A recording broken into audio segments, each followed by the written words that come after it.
Alright, 4th graders, here we go. So I have a question for you. So I've got a picture of eggs.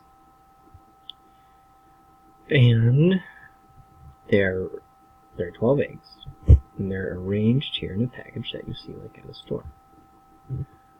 So if we think of this as a multiplication sentence, this picture of the eggs, what would it be? And my other question for you is, are there other ways to arrange these 12 eggs? So look at the way they're arranged, and I want you to think of as many other ways that those eggs can be arranged. You can draw some pictures to help you. You can use some counters.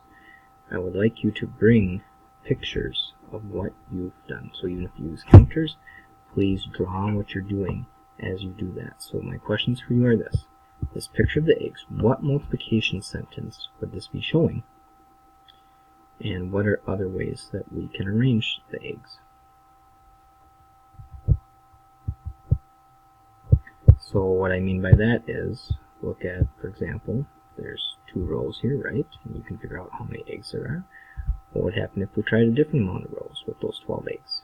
We're working with 12 eggs and seeing how we can arrange them differently. Bring your work.